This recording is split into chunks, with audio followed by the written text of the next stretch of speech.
Olá, eu sou Maria Helena Covra, editora de política do Diário, e estamos começando hoje aqui a nossa terceira sabatina com os pré-candidatos a prefeito de Rio Preto, que estamos realizando ao longo desta semana.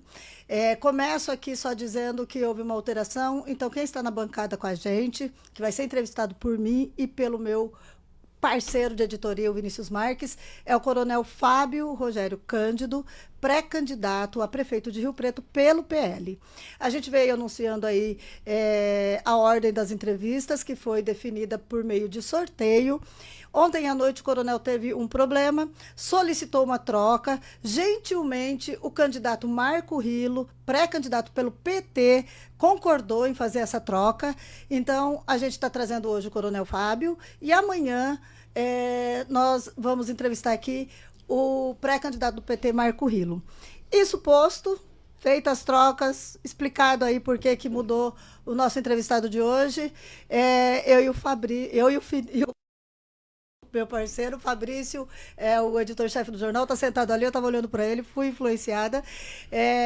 Estamos aqui com o Gabriel, coordenando toda a técnica da web, aí, junto com a Natália, nossa estagiária. Como vocês podem ver, jornalismo é um jogo de equipe, jogado com muita gente. E dentro desse nosso projeto de cobertura eleitoral, que está só... Está quente, né? Vocês estão sentindo aí pelos embates que a coisa vai ser bem quente. Eu estou com o coronel Fábio Rogério Cândido, ex-comandante do CPI-5, quer dizer, por 2 vezes. Eu acompanhei a primeira gestão dele à frente durante o governo de Dória / Rodrigo Garcia. Ele voltou com a eleição Estado, e começou aí um processo bastante, vamos dizer assim, quente para viabilizar a candidatura dele dentro do PL. Brinquei com ele agora dizendo que, olha, são fortes emoções envolvendo a pré-candidatura do coronel, porque vai, vem, disputa interna, muita confusão, disputa mesmo dentro do partido. O senhor travou uma disputa no início com o vereador Fábio Marcondes pela legenda, para sair como cabeça de chapa. Em dezembro, o que não é pouca coisa, porque nós estamos falando de um político extremamente experiente e que é o presidente do PL em Rio Preto, que tem o apoio do Mota, deputado federal, que é uma figura muito forte do PL. No ano passado todo foi uma briga intensa, uma queda de braço entre os dois, eu acompanhei de perto.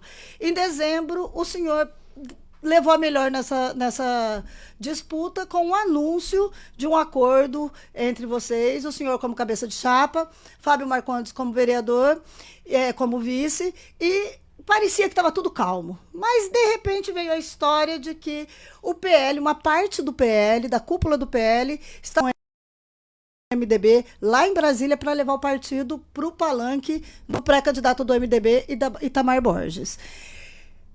Dá para dizer que o coronel Fábio já é sacramentado o candidato do PL, embora as convenções que vá definir isso oficialmente, mas o senhor tem o PL na mão, o senhor vai ser candidato pelo PL de verdade, o senhor consegue confirmar isso aqui e levar até o fim, até o dia 21, quando tido?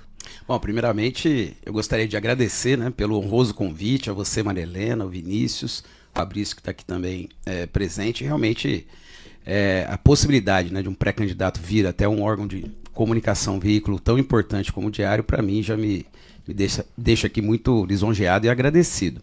Essa questão do PL, ela está absolutamente definida, Maria Helena, né? Nós tivemos...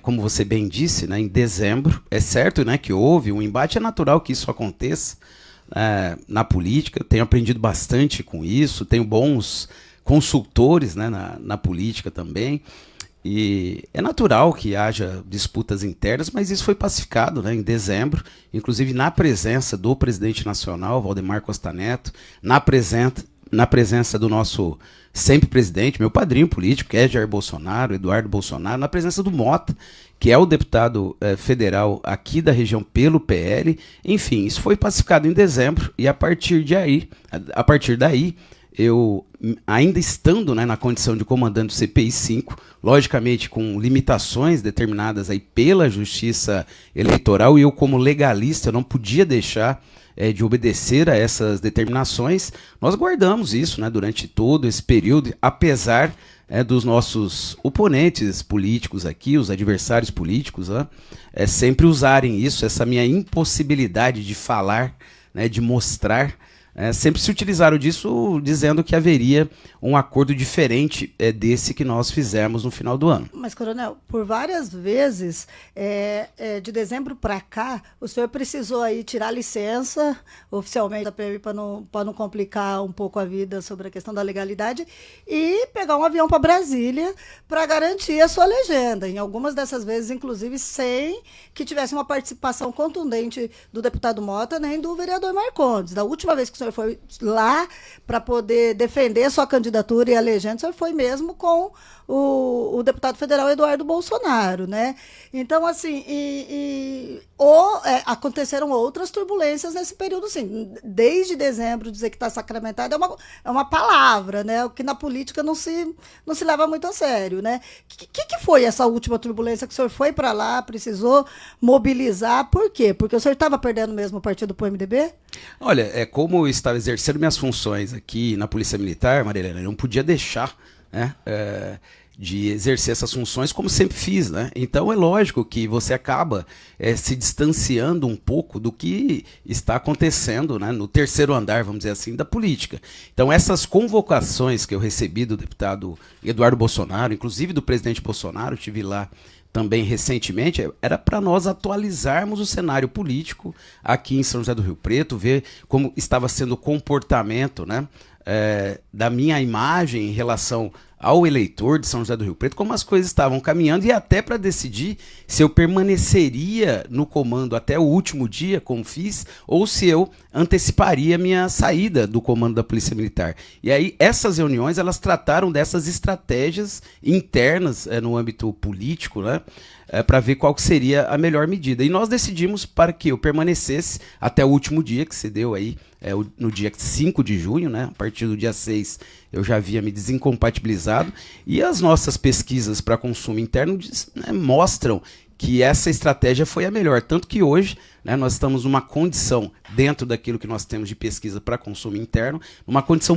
muito melhor do que até nós tínhamos em dezembro. Então, hoje uma candidatura absolutamente viável, com o apoio da família Bolsonaro, com apoio do presidente Valdemar Costa Neto, com apoio do deputado federal Mota, como nós vimos no vídeo editado, né, anteontem, com o apoio do Marcondes, né, que está umbreado comigo nessa batalha, e nós não devemos e não vamos soltar as mãos para construir essa candidatura cada vez mais forte, essa pré-candidatura no momento, e depois uma candidatura que certamente vai ser vitoriosa no pleito eleitoral. Não existe um plano B, então, dentro da concepção do senhor, porque a convenção é que decide, né? Inclusive, depois da convenção, tem o registro, precisa oficializar na Justiça Eleitoral, né? Hoje o senhor não trabalha com o plano B. Não trabalhamos com o plano B, né? Mesmo porque eu não tenho nada que me desabone em relação ao registro, né? Na Justiça Eleitoral, sou candidato ficha limpa, tenho um passado. Não, sim, eu falo partido, então, partidariamente. Em relação ao partido está absolutamente definido. E com relação, ficando então já no plano A, no PL, a condição do PL para a campanha, para bancar a campanha, dinheiro não vai faltar para o PL, né? Que tem a maior fatia do fundão eleitoral, o fundo especial de campanha exclusivo para a campanha eleitoral, né? Inclusive divulgado ontem pelo TSE, de 886 milhões de reais. O primeiro, o PT, que é o segundo. Quanto desse bolo vai ser destinado para a campanha do senhor? É exatamente isso que nós vamos discutir nessa próxima reunião que nós vamos ter em Brasília, né? Quanto o senhor acha que precisa?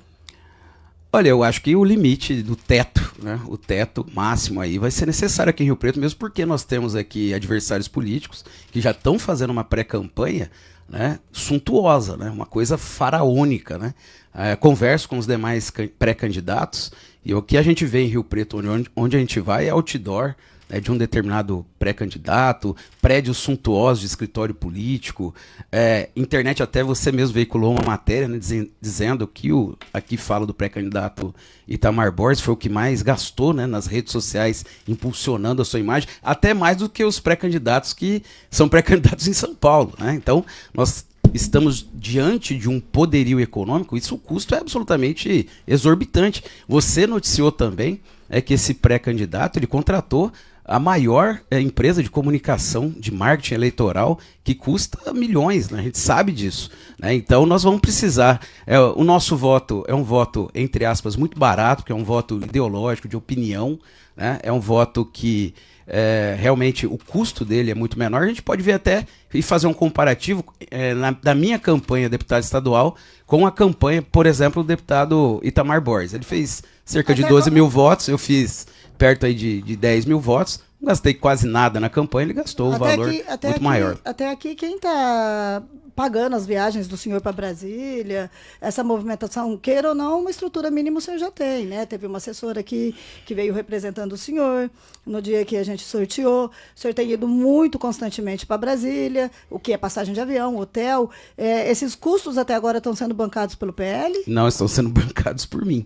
Esse é o meu investimento pessoal nessa pré-campanha, né? Então, até agora, a gente utiliza muito das pessoas que, altruisticamente, né, de forma pro bono, né, sem custo nenhum, andam comigo porque acreditam no projeto e esses gastos que a gente tem, eu estou colocando aí do próprio bolso. Outra questão que eu queria muito fazer para o senhor porque eu noticiei várias vezes datas fechadas para a vinda do ex-presidente Jair Bolsonaro para cá.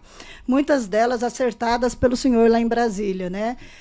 Foi para a inauguração do BAEP, depois a gente teve uma outra data divulgada que seria para o lançamento da pré-candidatura do senhor, logo que o senhor se descompatibilizou do comando do CPI-5. Pelo menos 3 datas a gente chegou a dar nesse período. Nesse mesmo período, o ex-presidente veio 2 vezes para Ribeirão Preto, a 200 quilômetros daqui, e não passou por Rio Preto, quer dizer, não coube um espaço na agenda dele para vir aqui. E a gente sabe, o senhor sabe, que o senhor está jogando todas as fichas do senhor no abraço do ex-presidente Jair Bolsonaro à sua candidatura. Então, por que o Bolsonaro ainda não veio? Por que o senhor ainda não divulgou vídeos que o senhor fez com ele na última viagem para Brasília? Olha, porque ainda não é o momento. Dentro da nossa estratégia de campanha, né, nós temos um ajuste, né, com o deputado Eduardo Bolsonaro, ele que pilota isso junto ao presidente Bolsonaro, as agendas são intensivíssimas, né? Então é só por questão de compatibilidade de agendas realmente. É lógico que tem um custo envolvido nisso, que o partido tem que também arcar com esse custo, né? O presidente Bolsonaro é um alvo, né? Então ele tem toda uma estrutura de segurança, isso tem um custo, né? E esse custo também tem que ser arcado por meio do partido, então isso tudo está sendo ajustado. Aliás, eu fiz e até pedi para vocês, para que a gente tivesse remarcado aqui a minha presença aqui nessa sabatina, né? Até agradeço ao pré-candidato Marco Rilo de forma a concordar comigo dessa alteração, justamente porque eu tenho que ir a Brasília para tratar desses detalhes, né? Mas eu garanto à sua audiência que o presidente Bolsonaro estará aqui em Rio Preto, né, no lançamento da nossa pré-campanha e tudo leva a crer que venha mais de uma vez aqui em Rio Preto, né? Esse é o acordo que nós temos. Pré-campanha, então, é antes da própria convenção. Exatamente. Tem uma homenagem. Não, eu só queria completar nisso daí que ele falou de dinheiro. Pois não. Houve uma conversa nossa de bastidores aqui, uma estimativa, eu cheguei a perguntar para algumas pessoas do PL, mas ninguém quis me confirmar, de que cada deslocamento do ex-presidente para uma cidade, dada a questão de segurança, de toda a equipe, de fazer um evento que seja grandioso, porque disso sai todo o marketing, né, da campanha, representa cerca de R$400 mil. É isso mesmo, cada locomoção do ex-presidente? Eu não tenho mensurado esse valor mesmo, porque não sou eu que cuido disso. Não está sabendo disso. Então eu não sei em relação aos custos, né, desse deslocamento. Inclusive, né, o Marcondes está também lá em Brasília. O custo-benefício vale a pena? Com certeza vale a pena, né? É o nosso... Que é dinheiro, hein? R$400 mil. Eu acho que vale a pena, sim, né? E certamente ele estará aqui. Eu garanto isso para a sua audiência. Tá. E além disso, o Coronel, você falou talvez o limite, né? Lembrando que a última campanha, o limite de gastos aí da Justiça Eleitoral foi 2 milhões, acho que 700, um pouco mais de 3 milhões, deve ser atualizado, né? Esse valor é dentro desse bolo, né? Agora, com essas, que nem o senhor falou, teve que cancelar a data, porque teve uma reunião, mas também essa reunião parece que ela foi alterada, que ela seria agora, e ela também não vai ser mais. O senhor fica assim... O telefone toca, Eduardo Bolsonaro, como o senhor reage? Fala, não, vamos agora, aqui. Foi mais ou menos isso que aconteceu agora há pouco ou foi impressão? Não, exatamente, a gente conversa porque é muito dinâmico. Imaginem a agenda de um deputado da estatura política do Eduardo Bolsonaro. Imaginem a estatura política do presidente Bolsonaro. A gente conjugar essas agendas, né, com as nossas agendas aqui também, não é algo muito, muito fácil, né? Então é muito dinâmica essa questão das agendas, né? Mas isso está ajustado agora, daqui a alguns dias eu estarei lá, já tem data marcada, né? É lógico que eu não vou ficar aí passando datas, dias e tudo mais, porque faz parte também da estratégia nossa, né? Esse planejamento, né? Da gente não ficar nesse momento divulgando muito, até porque vai ser estrondosa depois a presença aqui do Jair Bolsonaro, do Eduardo Bolsonaro. Então eu vejo isso com muita tranquilidade, Vinícius. Eu sempre brinco com as pessoas que estão comigo, acham que eu sou uma pessoa muito 12/8, muito tranquilo.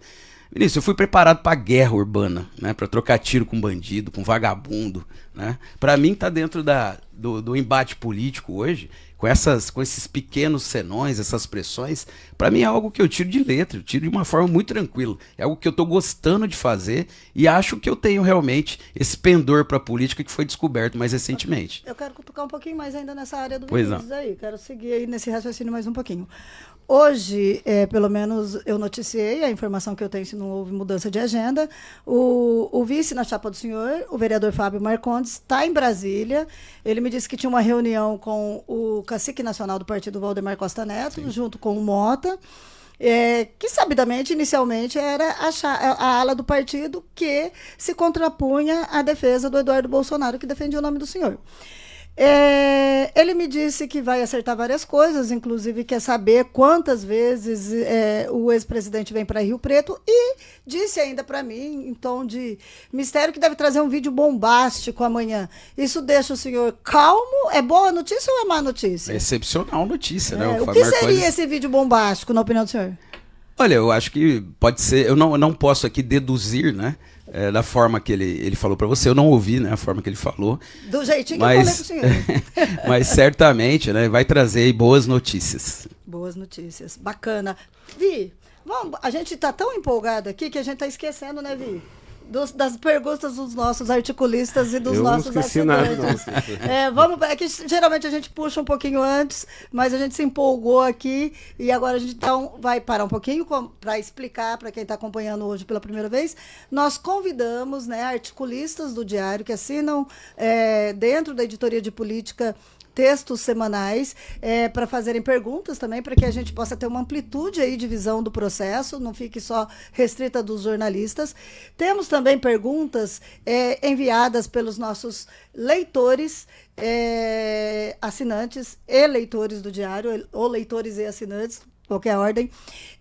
Nesse segundo caso, a gente foi espontâneo o processo, recebemos muitas perguntas e muitas sobre programa de governo. Então, aproveitando para lembrar que essa fase, conforme foi explicado para os pré-candidatos, nós não estamos tratando de programa de governo, de capacidade de gestão de cada pré-candidato. Aqui a gente está tratando de capacidade política de consolidar uma candidatura que seja competitiva, que tenha musculatura e de que forma está buscando os apoios junto à sociedade.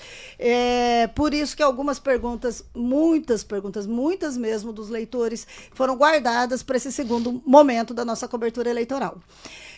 Coronel, então o Vinícius aí vai deixar o senhor sortear. A gente está sorteando uma por dia, até que no final dos articulistas acabem todas as perguntas, tá? Aqui do articulista. Vocês que leem? O Vinícius lê porque o olho dele é melhor que o meu, ele é mais jovem. Ela trouxe o óculos, mas não funciona. Aqui é a articulista Mônica Galindo. Ela é vice-diretora do IBIUS, né, da Unesp aqui de Rio Preto, né?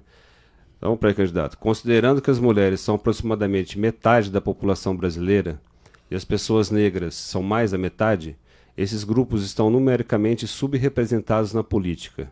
Que ações seu partido tem realizado para efetivamente melhorar esse quadro de subrepresentatividade? Olha, maravilhosa essa pergunta, porque, vejam bem, né? Nós trouxemos para o meu grupo político, reativamos o Partido da Mulher Brasileira, o PMB, justamente, né?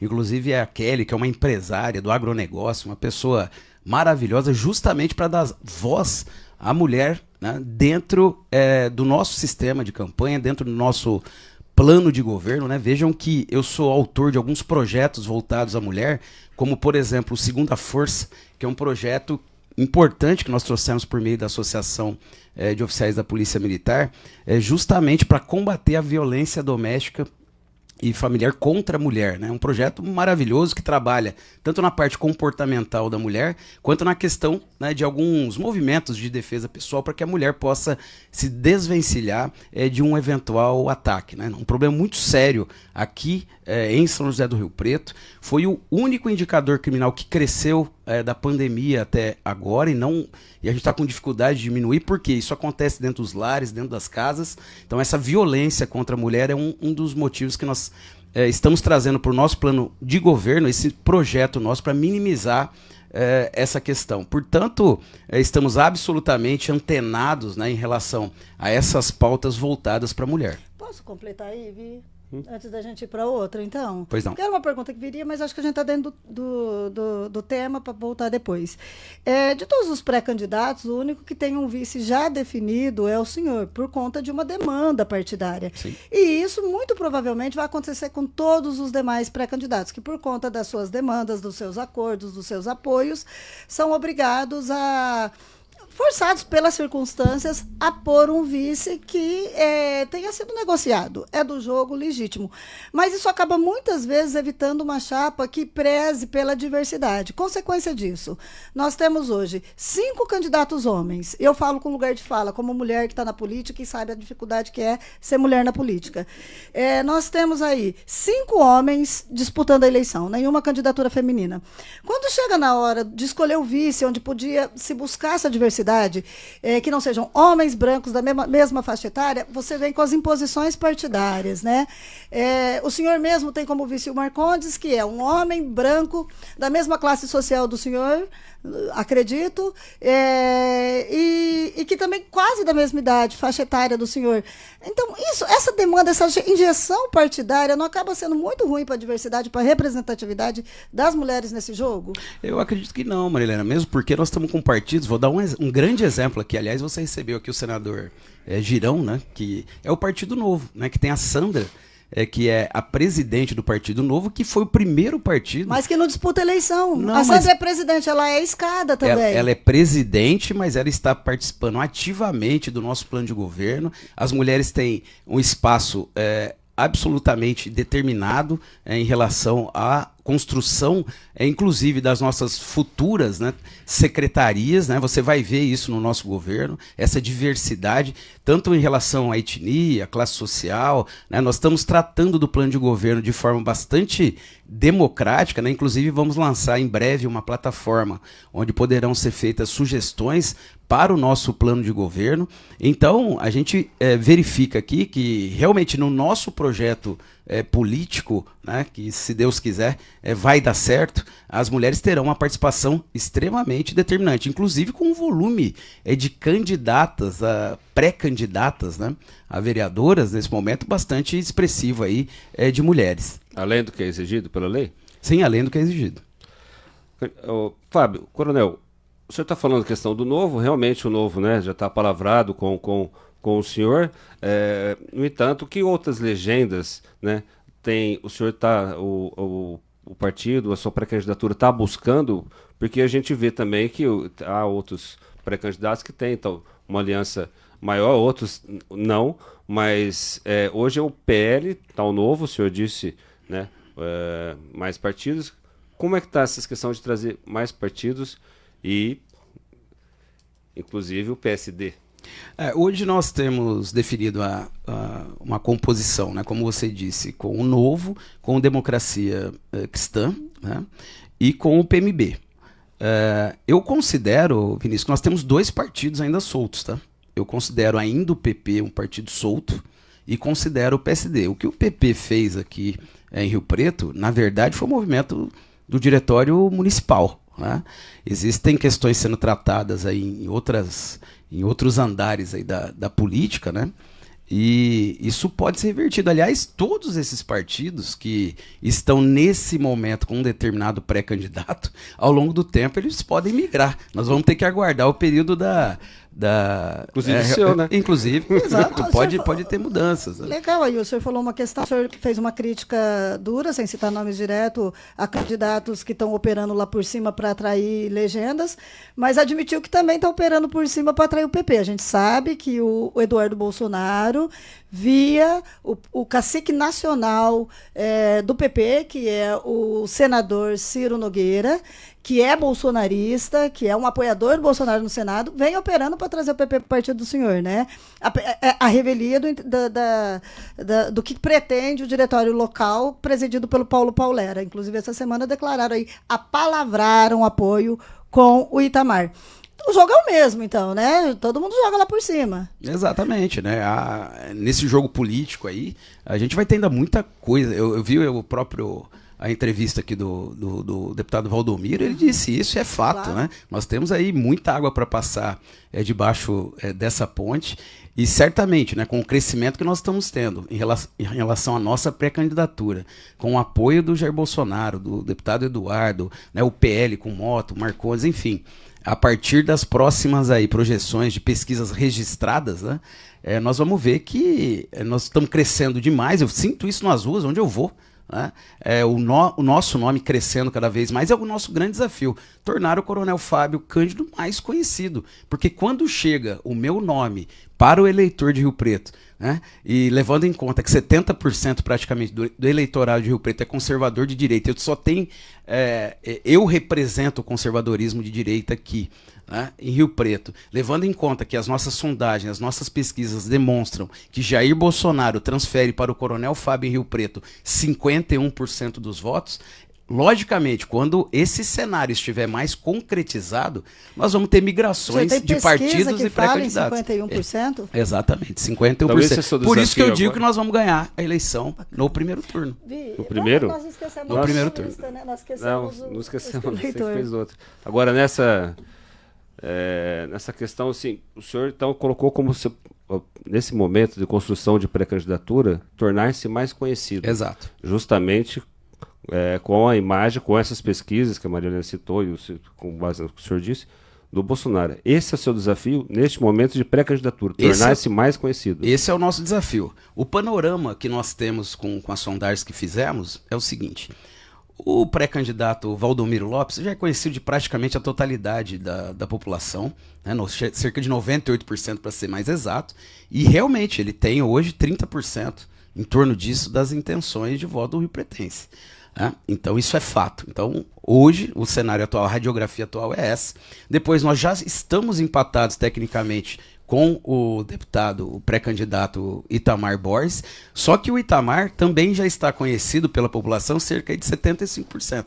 E o Coronel Fábio? O Coronel Fábio é conhecido hoje da população de Rio Preto por apenas 35% da população, já empatado, né, tecnicamente com o segundo colocado, o que me garante, né, uma projeção para aqueles que são entendedores de política. Isso não sou eu que falo, são as pessoas técnicas que entendem de política como vocês, que nós temos aí um grande caminho a percorrer ainda para levar o meu nome ao eleitor. E de cada 2 eleitores de Rio Preto que chega o nome do Coronel Fábio, que sabem que eu sou apoiado pela família Bolsonaro, que tem um passado ilibado aqui na nossa região, da minha condição pessoal, de cada 2, um votaria, tem intenção de voto no Coronel Fábio. Eu queria só fazer um adendo, Vinícius, antes da gente ir para o sorteio, de que os números aos quais o coronel se refere são de, segundo ele, pesquisas realizadas por ele, que não estão registradas e que são de consumo absolutamente interno, ok? Vamos lá. Do assinante? Sim, senhor. Coronel, agora dos assinantes. Pois não. O leitor assinante é o Fernando Araújo. É cirurgião dentista, ex-vereador, né, ex-secretário municipal de saúde, ex-presidente do Conselho Municipal de Saúde. Qual a percepção do senhor sobre a importância ou não da posição ideológica de um candidato na formulação das políticas públicas do município? Pergunta muito boa também, uma pergunta que me permite fazer uma reflexão sobre a saúde, né, aqui em São José do Rio Preto. Também essas sondagens, Maria Helena, demonstram que numa cidade que tem um aparato, uns aparelhos públicos tão importantes da saúde, como o Hospital de Base, Santa Casa, né, um sistema realmente muito sólido aqui de saúde, faculdade de medicina, infelizmente não atende bem, né, o munícipe, o riopretense. E isso é demonstrado por aquilo que a gente vê, que a gente sente andando principalmente na periferia de Rio Preto, na Zona Norte. Também é demonstrado, né, por exemplo, pelo Sindicato dos Médicos, né, a doutora Merabi, ela está me ajudando no plano de governo e ela tem trazido para mim, ela que é responsável pela urgência e emergência de todo o sistema de saúde de Rio Preto, me trazendo essas demandas, e a pesquisa também demonstrou que 37% da população está absolutamente insatisfeito com o sistema de saúde perpetrado pelo atual governo aqui em São José do Rio Preto. Então, a gente vê isso como um dos principais problemas a serem resolvidos, né, pelo futuro prefeito de São José do Rio Preto, e é isso que nós estamos fazendo no nosso plano de governo. Né? Trouxemos pessoas técnicas para falar, né, no nosso plano de governo, para nos ajudar nesse planejamento. Né? Estive recentemente com o Dr. Nadim, né, que nos trouxe tudo aquilo que é necessário para que nós incluamos o nosso plano de governo. Converso muito, né, no Hospital de Base. Né? Nós tivemos lá já com a doutora Amália, com o doutor Jorge, enfim, com todos os players da medicina local, trazendo tudo isso para o nosso plano de governo para resolver essas questões e depois, de forma concreta, a partir do primeiro dia do meu mandato, começar a corrigir isso, né? Fazendo com que a população que é mais carente, que necessita mais desse serviço público, possa ser melhor atendida aqui no nosso município. Coronel, a gente percebeu aí, quando se fala em ideologia, qual é o papel que a ideologia vai ter né, nas decisões do senhor. O senhor é ideologicamente muito bem definido, né? Não deixou nenhuma dúvida aqui de que lugar da régua ideológica o senhor está. Há uma discussão intensa nos bastidores. Eu tenho ouvido muito pessoal do jogo, gente antiga, gente nova, de que se essa eleição nossa, se a nacionalização do debate, a polarização nacional, bolsonarismo, lulismo, esquerda, direita, se esse debate vai interferir no resultado da eleição municipal ou não. Há quem concorde, há quem discorde. Quem discorda de um papel efetivo argumenta, por exemplo, a reeleição do prefeito Edinho em 2020, no auge da pandemia, com todo mundo muito insatisfeito com as medidas restritivas de fechamento do comércio. Ainda assim, o prefeito ganhou a eleição num primeiro turno, mostrando que a polarização e o debate não interferiram naquele momento. Nesse momento é outro momento, com o bolsonarismo mais aguerrido aí, depois que saiu da presidência. O senhor está apostando muito nessa nacionalização do debate. As postagens do senhor, Bolsonaro é um estandarte, o senhor está indo muito mais para os temas amplos do que para os temas específicos até agora. O senhor aposta na nacionalização do debate? O senhor acha que a polarização vai interferir nesse resultado? Olha, eu entendo que tem uma certa influência, sim. Só que, Maria Helena, nós trabalhamos em cima de pautas, de princípios e valores. Né?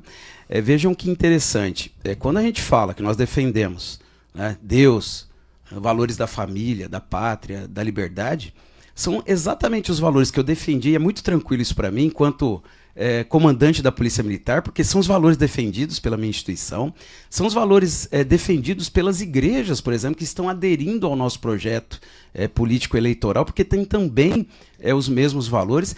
E te digo mais do que isso, né? Temos até pessoas que são mais de centro, vamos dizer assim, que estão aderindo ao nosso projeto político, porque também tem esses mesmos valores, de repente até não concordando, né, com todas as pautas aí, da direita. Né? Então, o nosso projeto ele está absolutamente fundamentado no que é melhor para o cidadão de São José do Rio Preto, o que é melhor para aquela pessoa, principalmente a que é mais desassistida. Nós estamos construindo a nossa pré-candidatura exatamente nesse sentido. Então fica muito mais fácil do cidadão, do eleitor decidir.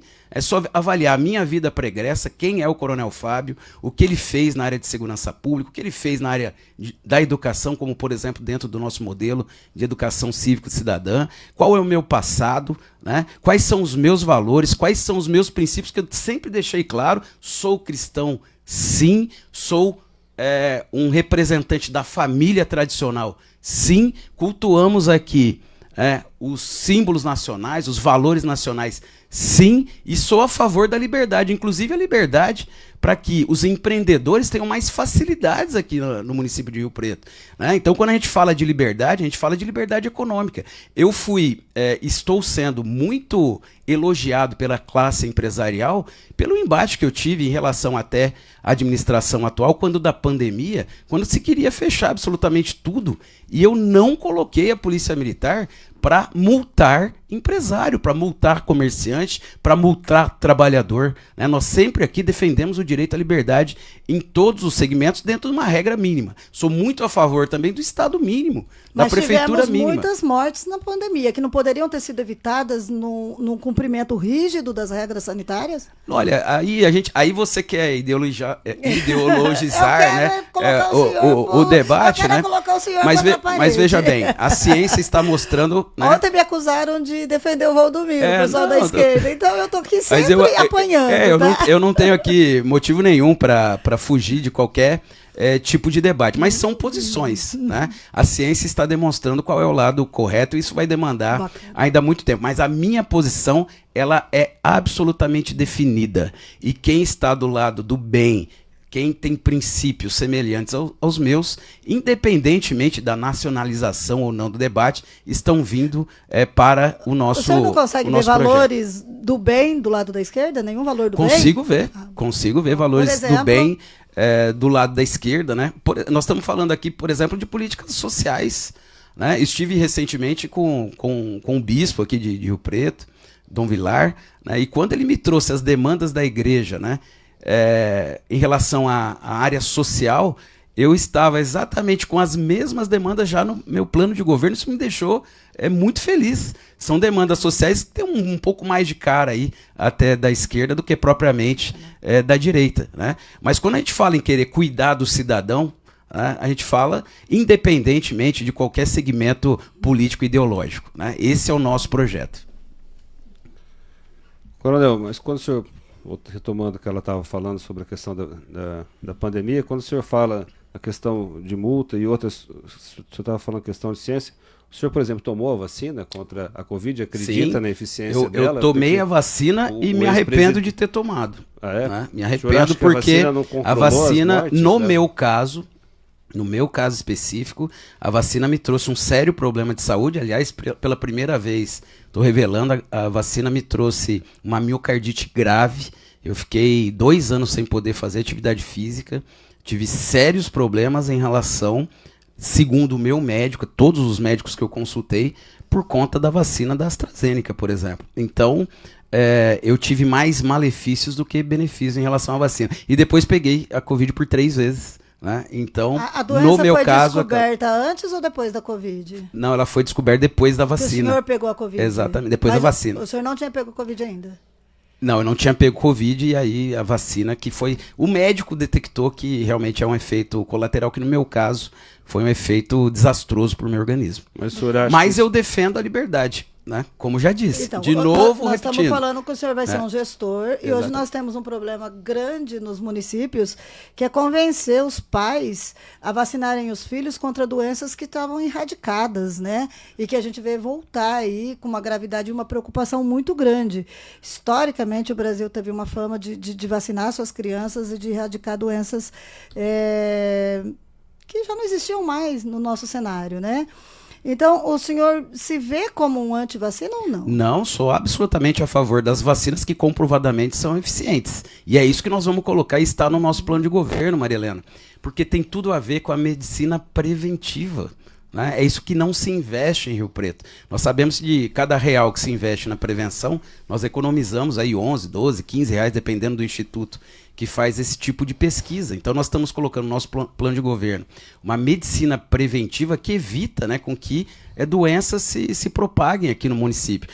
Nós não temos, por exemplo, um acompanhamento mais a miúde, mais próximo, mais caloroso das pessoas que têm diabetes em Rio Preto, né? Isso quem traz são os técnicos, né? Então a pessoa que é diabética hoje, que não tem um tratamento preventivo, vai ser o futuro amputado de amanhã, o futuro cego de amanhã. Olha o sofrimento para essa pessoa e olha o que vai se gastar em termos de aparelho público, né? De medicina, de alta complexidade para se tratar essa pessoa. Então você tem que investir na medicina preventiva. E a vacina, comprovadamente, né, para diversas doenças, aquela vacina que já foi testada e comprovada, ela evita diversos tipos de sofrimento em relação a diversas doenças. Então nós temos que investir em Rio Preto na medicina preventiva. O senhor tem um filho fofo aí, todo cacheado. Quantos anos tem o filho do senhor? Tem 11 anos, Otávio. Como está a carteirinha de vacinação dele? Ele tomou todas as vacinas do calendário? Ele tomou todas as vacinas do calendário, graças a Deus. Então a gente defende... Menos da Covid.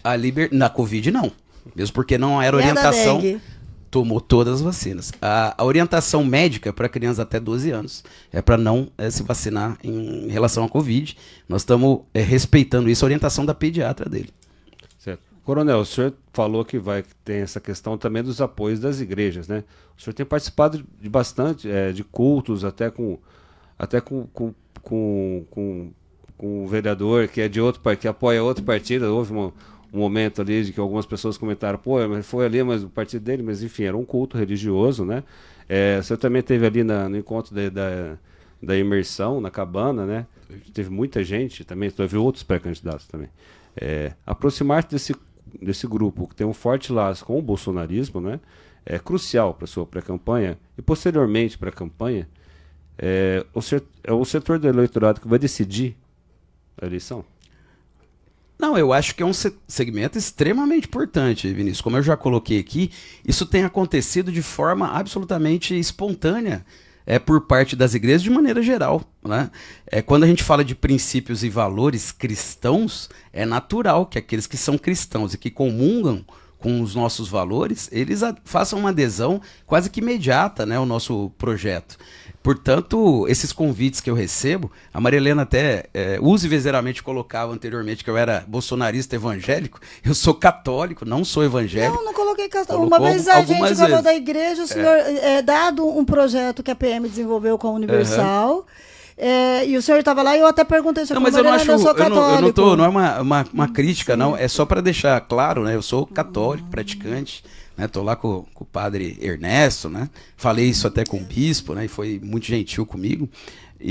Mas hoje, quem é cristão, esse eu acho que é um movimento importante, né? Quem tem Deus no coração, quem tem essa vontade altruística, né, de fazer o melhor pelo cidadão, as igrejas têm os mesmos valores, assim como tinha a polícia militar. Então essa adesão ela tem sido voluntária. Fica difícil de apresentar alguns outros pré-candidatos, né, pelo passado que tem, em determinadas igrejas. É natural que isso aconteça. As pessoas avaliam isso hoje, né, quem foi, o que aconteceu, o que fez, o que não fez. Graças a Deus, né, eu tenho uma vida ilibada, uma vida proba, vivo nos limites daquilo que eu recebo da Polícia Militar e quero entrar, como já entrei nessa batalha, para fazer a diferença em São José do Rio Preto. E as pessoas, inclusive os evangélicos, os cristãos de maneira geral, estive agora, mais recentemente, como você disse, né, em várias igrejas, aí, que às vezes tem até candidatos que o partido daquele candidato apoia um outro pré-candidato, mas os fiéis são aqueles que votam e certamente estarão conosco por esses princípios e valores. O senhor o senhor tem um lastro de intelectualidade mesmo. O senhor já escreveu livros, o senhor é formado ali pelo Instituto Barro Branco, que é uma instituição extremamente cobiçada, é difícil de entrar. O senhor é formado em Direito, tem mestrado, tem doutorado. E aí eu queria conversar com esse coronel mais intelectualizado agora. Como o senhor vê essa mistura da igreja com o Estado? A gente não tem no mundo bons exemplos sobre esse fundamentalismo religioso dentro da política. gera algum desconforto do senhor essa mistura toda que a gente está vendo hoje? Até porque a igreja pautando leis num país que não tem uma religião definida, né, que as pessoas têm liberdade religiosa, porque eu posso obrigar uma pessoa a religião pode me dizer se eu sou religiosa o que eu devo fazer em relação a alguns comportamentos, pautas de costumes, mas isso se transformar em uma lei e impor a mim uma visão de mundo de uma religião, se eu não comungo dessa religião, está correto? Maria Helena, É o caso das ações, por exemplo, né? Tem algumas ações também. onde Deus não está presente, o diabo impera, inclusive na política. Mas vamos então, vamos um pouquinho Vamos lá, mais eu vou- específico agora nas pautas de costumes, Aham. tá? Nós temos hoje no Congresso um projeto que está fazendo muito barulho, que é aquele que iguala a interrupção de uma gestação de uma menina que foi estuprada ao crime de homicídio. O senhor sabe o quanto é cruel um estupro. O senhor lida com um bandido, né? Um estuprador é um bandido. Ele pega uma menina, ele estupra uma menina, e aí essa menina tem medo, ela não sabe, ela não tem nem consciência da gravidez dela, ela tem medo de contar para a família, ela tem vergonha de contar para a família, e aí ela é obrigada por uma legislação amparada por religiões, valores religiosos, a levar essa gravidez até o fim, senão ela vai receber uma pena maior que a do bandido que a estuprou. O senhor concorda com isso? Olha, eu sou absolutamente contra o aborto, Maria Helena, principalmente em se tratando desse projeto que está sendo encaminhado, né? Falei muito disso com o senador Girão, que é um grande defensor da vida, e assim como eu, sou defensor da vida, Maria Helena. E você imaginar que uma criança já absolutamente formada, com 22 semanas de gestação, pode ser morta, mesmo que seja no útero de uma menina, de uma garota, como você disse, é uma crueldade extrema. E a crueldade com a adolescente? Na minha ótica. Também uma crueldade com ela, né? Mas essa criança ela pode ser absolutamente depois, se essa pessoa, né, se essa mulher ela não tiver condições psicológicas ou religiosas até de prosseguir, né, com essa maternidade, né? Quantas famílias aí não gostariam de fazer uma adoção, de dar a uma outra família que não tem o dom divino até de ser mãe, uma mulher que não consegue ser mãe, né, de essa criança alegrar essa família e ser cuidada por outras famílias. Sou absolutamente a favor da vida e ponto final. Não abro mão disso, que aqueles que concordem comigo, fiquem comigo. Aqueles que não concordam,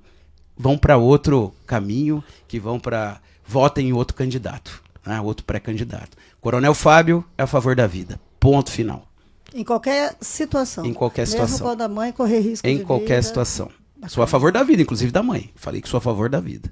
Mas uma vida aí tem que ser sacrificada. Não, é uma questão de opção. Não. Se a mãe corre risco de vida como uma gravidez de risco, alguém vai ter que ser sacrificado. Você colocou a situação de estupro, uma gravidez não desejada. Mas nós estamos colocando agora, o senhor falou, sou a favor da vida ou sou contra o aborto? O senhor é contra o aborto em qualquer circunstância? Eu sou contra o aborto e a favor da vida. É lógico qualquer que circunstância? Em todas as circunstâncias a gente tem que tentar preservar a todo custo a vida da mãe e a vida daquela criança.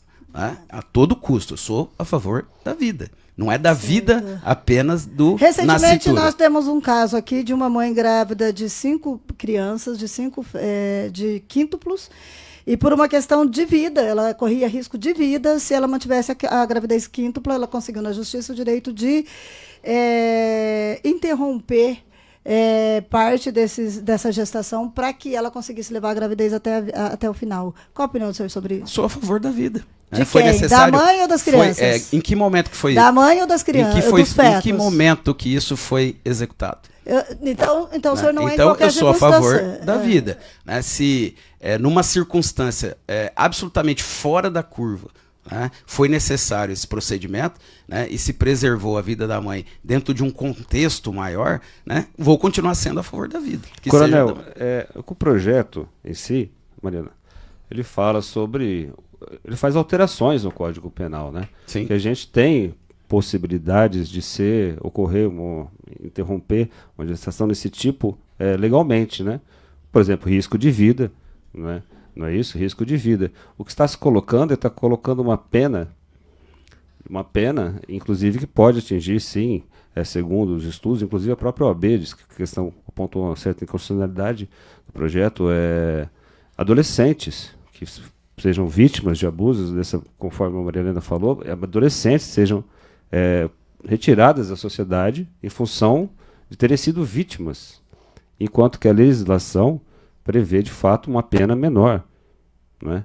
Então, nesse contexto, esse projeto não deveria ser, no mínimo, melhor discutido ou não deveria ter passado com a celeridade que passou de tramitação, ou um projeto desse fica uma discussão, não se trata única e exclusivamente de ser contra a vida, a favor ou contra o aborto. Está mudando a lei que existe, né? O senhor acha que deveria ser muito mais discutido esse projeto antes de ir a uma votação, por exemplo? Não, eu acho que tem que ser discutido, sim. Eu não estou falando que o projeto é perfeito ou imperfeito. Estou falando que eu sou a favor diante do clamor social que esse projeto trouxe, né? Aqui falo como professor de processo penal, Vinícius. Quando a gente vai estabelecer pena, e isso, infelizmente, né, às vezes não é muito respeitado, você tem que ver qual que é o bem jurídico protegido para estabelecer uma pena. Se o bem jurídico protegido é a vida, as penas têm que ser equiparadas, né? E você não pode, quando você tem o mesmo bem jurídico a ser protegido, ter uma pena muito mais alta ou muito mais branda, quando o que se está se ferindo é o direito à vida. Então, esse equilíbrio, certamente, o nosso sistema ele precisa ter. E essa impropriedade do projeto ela precisa ser corrigida, na minha ótica. Nós temos agora, já sinalizaram ali 10 minutos. Faltando 10 minutos, mais ou menos, a gente entra com a pergunta que foi feita para o senhor por um dos adversários, tá? Lembrando, então, para quem começou a acompanhar hoje, quem não tem acompanhado todas, definimos as entrevistas por sorteio, e aí desse sorteio se definiu quem perguntava para quem, tá? Então, o entrevistado de segunda pergunta para o de terça para o de quarta, e assim sucessivamente, de forma que o último ele perguntou para o primeiro, no caso, o Itamar Borges perguntou para o Valdomiro Lopes. Ontem à noite a gente fez a troca, o pré-candidato do PCO, Bruno Menendez, tinha feito uma indagação para o deixado aqui gravado com a gente uma indagação para o pré-candidato Marco Rilo, mas ele gentilmente, assim como todo mundo está sendo muito gentil, colaborando muito nesses acertos, ele refez a pergunta na casa dele, mandou para a gente uma pergunta direcionada já para o senhor, né? Então, nós vamos pôr a pergunta dele, o senhor vai ouvir, o pessoal de casa vai ver, e aí o senhor... Nesse caso, gente, a pergunta não se atém às regras dessa parte da entrevista, que é sobre formulação de candidatura, linha ideológica, apoios.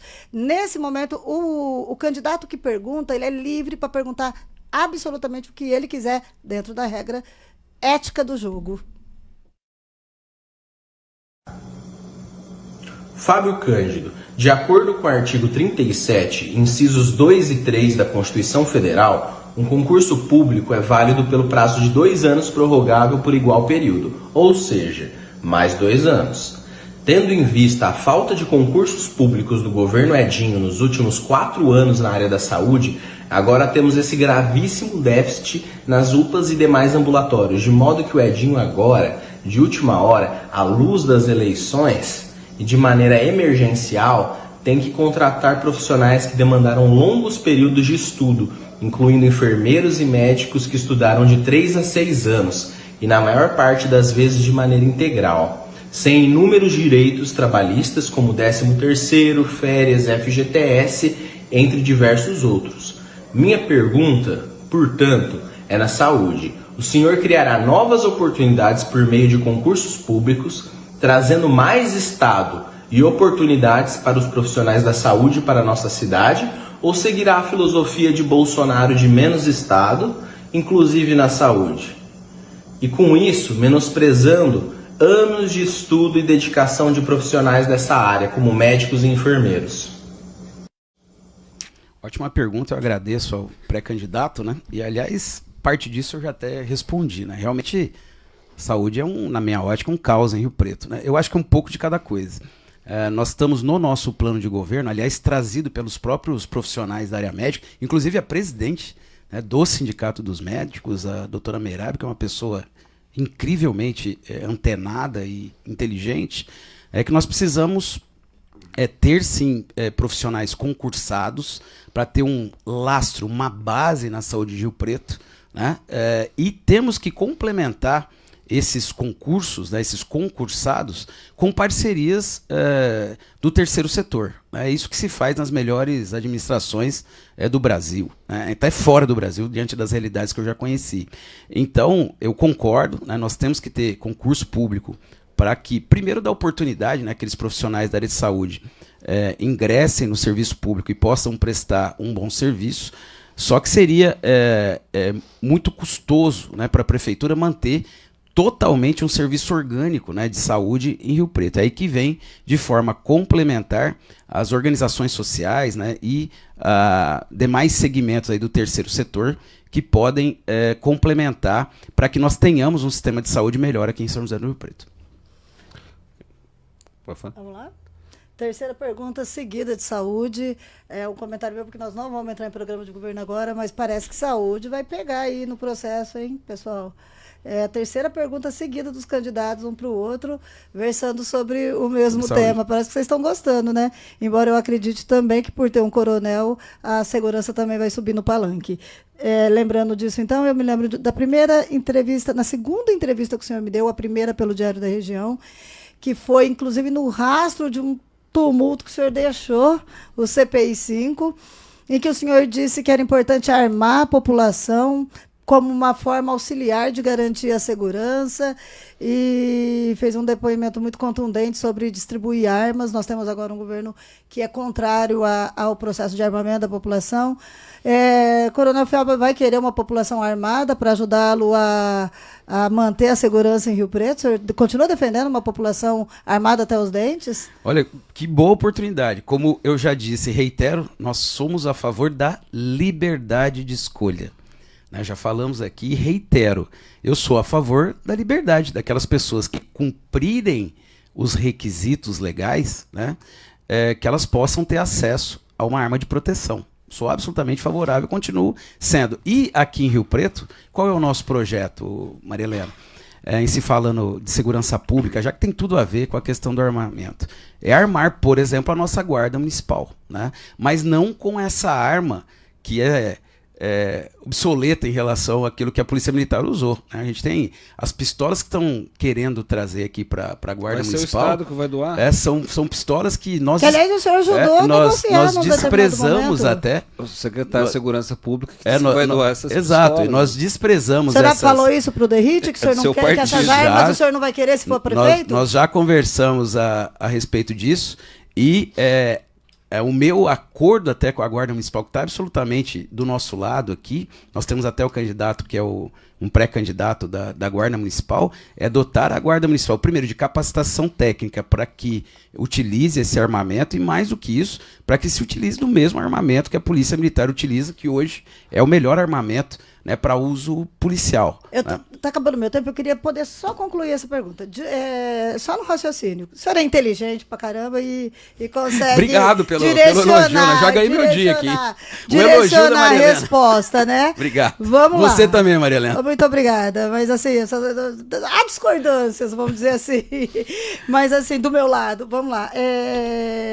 De novo. Eu vou fazer, porque eu me lembro muito dessa frase do senhor, porque ela foi muito forte no início até de relação de fonte, jornalista, que passamos até então o senhor ser uma fonte que me respeita muito como jornalista e daqui também do lado de lá. Sigo perguntando, o senhor foi claro quando disse que a população armada era importante para ajudar no processo, na política de segurança da sociedade. Não significa assumir uma falência da segurança oficial, das forças de segurança oficial do Estado, que é responsável pela segurança pública? Não é admitir que a quem compete garantir a segurança da população não tem essa competência e precisa dar uma arma para o cidadão? Absolutamente, Marilena. Aliás, a gente podia falar disso, né? O dia inteiro. Eu sou doutor nessa área aqui, mas não quero aqui, de forma alguma, dar aula sobre isso, né? Em qualquer lugar do mundo, né, onde você vê que a segurança pública vai bem, né, as pessoas têm o direito à liberdade, né? Eu vou te dar um exemplo, né? Minha cunhada mora em Washington, nos Estados Unidos. Toda vez que eu vou para lá armado, né? Eu tenho que fazer um cadastro na polícia local para falar que naquela residência existe alguém armado, né? É uma arma para segurança pessoal. Inclusive, há a possibilidade lá, que não há, de uma pessoa que tem habilitação com arma que ela possa ajudar as forças de segurança. É nesse sentido que eu quero dizer, né? Isso é complementarmente aquilo que as forças de segurança fazem, né? Então, é uma coisa, ela não anula a outra, né? Mesmo em sistemas onde a segurança pública vai muito bem, as pessoas têm a liberdade de ter pelo menos uma arma para sua própria segurança. Aqueles que têm essa habilitação, têm essa propensão dentro de um regramento. Bacana. Coronel, Gabriel está lá avisando que concluímos com sucesso a nossa hora de entrevista com o senhor. Aí, como o senhor falou, com todos os candidatos, a gente ficaria o dia inteiro, porque o que não falta é assunto. Exato. Por isso mesmo que o nosso projeto está só começando, não acaba aqui. Vamos ter inúmeras formas de abordar os candidatos, de discutir programa de governo com os senhores, né? E o objetivo do Diário é exatamente esse, é mostrar para a população como pensam os pré-candidatos, para que ela possa escolher de forma consciente. Esse é o jogo democrático e esse é o papel do Diário, que o Diário, como missão, se pôs ao longo de toda a sua história, tá bom? Amanhã, nesse mesmo horário, aqui, às 10 horas, no Facebook do Diário, eu e o Vinícius Marques vamos entrevistar o pré-candidato do PT, Marco Rilo, ok? Até lá, gente. Muito obrigada.